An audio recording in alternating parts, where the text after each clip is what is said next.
Et salut tout le monde, c'est Capumad et aujourd'hui on se retrouve pour une nouvelle snapshot. Aujourd'hui c'est la 17W14A qui est sortie le 5 avril 2017 et cette snapshot est un peu dans la continuité de la précédente, c'est-à-dire qu'il n'y a pas de grosses nouveautés mais il y a des changements par rapport à ce qui a été apporté la semaine précédente. Alors à commencer par les perroquets.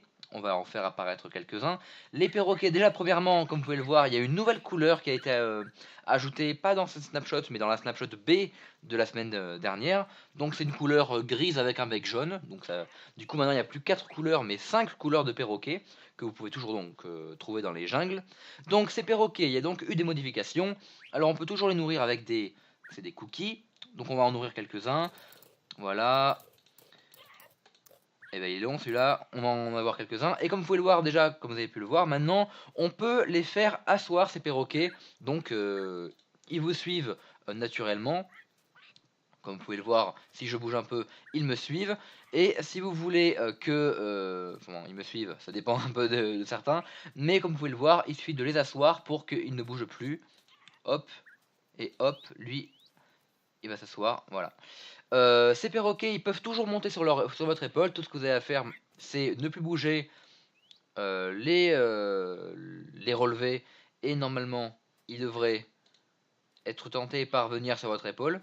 Ouais, donc pardon, en fait, c'est pas vraiment ça. C'est il faut juste leur passer dessus ou ils viennent d'eux-mêmes sur votre épaule. Donc là, par exemple, vous pouvez voir que il est venu sur mon épaule. Et si je vais sur un autre, hop, il est venu sur mon épaule tout seul. Malheureusement, quand on saute, ils partent toujours. Alors j'espère vraiment que ça sera réglé prochainement. Mais voilà, dès que vous passez dessus, ils se mettent sur votre épaule. Et pour les enlever, il suffit de sauter. Mais à l'avenir, j'espère vraiment qu'ils changeront ça. Parce que sinon, bah, c'est pas cool.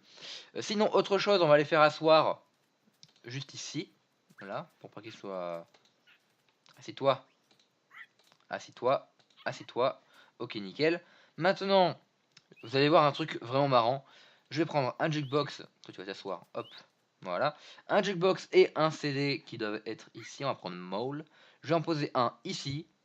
Un CD. Et attention, est-ce que vous êtes prêts? Ils ont fait un easter egg où les perroquets dansent. Et ils changent de couleur accessoirement. Je sais pas si ça va rester le changement de couleur parce que je trouve ça assez bizarre. Mais voilà. Les perroquets dansent quand vous mettez de la musique. Voilà, donc ça peut ça peut être utile, je suppose, mais en tout cas c'est toujours sympa d'avoir des petits easter eggs comme ça, hop. Et ce qui est drôle aussi, c'est qu'ils dansent même sur ce CD. Et ça par contre, ça le fait pas du tout. Ils dansent même sur celui qui commence avec la musique de mort là, celui-là. Waouh, ça donne vachement envie de danser, dis donc. Autre changement du côté, cette fois-ci, de la table de craft. Comme vous avez vu la semaine dernière, il y a le guide de craft à côté. L'icône a été légèrement changée, maintenant le livre est vert, donc il a changé de couleur. Donc vous cliquez dessus et vous avez toujours le menu qui s'affiche. A savoir que maintenant, quand vous quittez la table de craft en ayant activé le guide et que vous rentrez dans une table de craft, le guide sera toujours là, donc vous pouvez de toute manière, de cette manière, toujours garder le guide accessible dès que vous ouvrez et quittez la table. Et il y a eu l'ajout d'un petit raccourci au niveau du craft. Par exemple, je vais prendre des diamants 64 comme ça. Je vais prendre... qu'est-ce que je peux crafter? Je vais crafter... non, on va prendre des diamants, on va prendre du fer, ce sera mieux. On va prendre du fer. Donc là, je vais crafter une porte. Et si je fais Shift et que j'appuie sur ce bouton-là, ça va me prendre directement tout ce que je peux crafter et me mettre tout dans la table de craft. Et ensuite ici, j'ai juste à faire Shift, clic pour tout reprendre dans ma craft. Donc ça fait un raccourci en plus dans la table de craft. Et enfin, il y a aussi eu quelques petits changements du côté des advancements qui, je vous rappelle, ont été modifiés la semaine dernière. Donc, j'en ai pu en refaire quelques-uns. Il y a eu des corrections de bugs et tout ça. Il y en a eu quelques-uns qui ont été rajoutés. Par exemple, ici, maintenant, il ne faut plus faire une potion simplement, mais faire une potion de faiblesse, précisément, pour ensuite guérir un zombie villageois.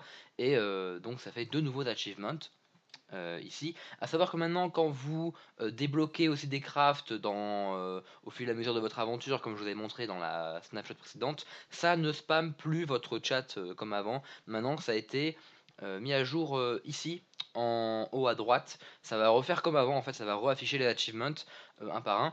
Et donc ces achievements, enfin ces advancements, pardon, ça a été rénommé. Donc il compte peut-être en rajouter quelques-uns. Et donc l'affichage maintenant, vous pouvez voir que j'ai pu les faire un peu dans le désordre. Là, je vais miner de la stone en survie, sinon ça marchera pas. Donc en game mode survie, je mine de la stone. Et là, normalement, hop, j'ai le petit advancement qui apparaît en haut à droite avec une petite animation pour le faire afficher et le retirer qui est plutôt sympathique. Donc on va se remettre en game mode 1. Vous pouvez voir que maintenant mon advancement a été validé. Ensuite, c'est toujours pareil, il faut reprendre un outil ici. Et vous pouvez voir que ça me le remet. Je sais pas pourquoi pas sur le même plan, pas sur le même endroit exactement. Mais ce qui est bien aussi, c'est que maintenant avec ça, ça peut afficher plusieurs advancements à la fois. Par exemple, je vais l'illustrer avec en parlant d'autre chose avant.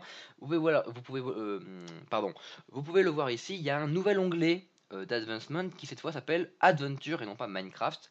C'est des advancements qui se débloquent à partir du moment où vous tuez un monstre. Et donc ça vous donne accès à ce nouvel onglet d'advancement pardon, qui vont concerner les mobs et l'aventure en général. Par exemple, il y a faire un échange, changer votre point de spawn, kill a mob, donc tuer un mob, tirer sur quelque chose. Ensuite, il y a des advancements un peu particuliers qui correspondent à des challenges dans le jeu. Donc le sniper duel qui, je crois que c'est tuer un squelette ou atteindre un squelette avec l'arc à 50 blocs de distance, il me semble, et tuer tous les mobs du jeu. Donc tous les mobs hostiles, j'ai testé. Donc tous ces achievements, je les ai faits. Et donc j'ai pu constater que kill all the mobs, il y en a que ça marche, il y en a que ça marche pas, mais globalement c'est tous les mobs hostiles. Et donc, comme je vous disais, ça peut afficher plusieurs advancements en haut à droite. Par exemple, à chaque fois que vous tuez un mob différent, ça va reafficher l'advancement kill a mob. À chaque fois, vous tuez un zombie, ça l'affiche. Vous tuez un creeper, ça le reaffiche, etc. pour tous les mobs hostiles à tuer. Et une fois que vous tuez le dernier mob de la liste de ceux à tuer pour débloquer l'achievement tuer tous les monstres, et ben ça va mettre l'achievement pour le mob que vous avez tué et en même temps, juste en dessous, l'advancement kill all the mobs. Et donc ça a une petite couleur différente. En haut ça met advancement, en bas ça met challenge validé. Et donc comme ça, ça affiche les advancements plusieurs fois. Donc encore une fois, vu que dans le futur, tout cela va pouvoir être personnalisable, customisable, on peut imaginer des maps avec des achievements qui se débloquent plusieurs fois, à plusieurs endroits, plusieurs en même temps. Enfin, c'est vraiment énorme ce qui se prépare. Moi je pense qu'on va avoir droit à de magnifiques maps dans le futur. J'ai vraiment hâte de voir ça. Alors, je crois que c'est un peu tout pour cette snapshot. Vraiment pas de grosses nouveautés, mais surtout un retour sur ce qui a été ajouté avant et quelques changements. On espère tous des changements aussi vis-à-vis des perroquets qui resteront sur nos épaules quand on saute. Mais ça, on verra ça dans une prochaine snapshot. On attend toujours les lits colorés. Ne vous inquiétez pas, ils finiront bien par arriver. Et d'ici à ce qu'ils arrivent et que d'autres nouveautés arrivent, je vous donne rendez-vous à la prochaine snapshot. Salut, salut!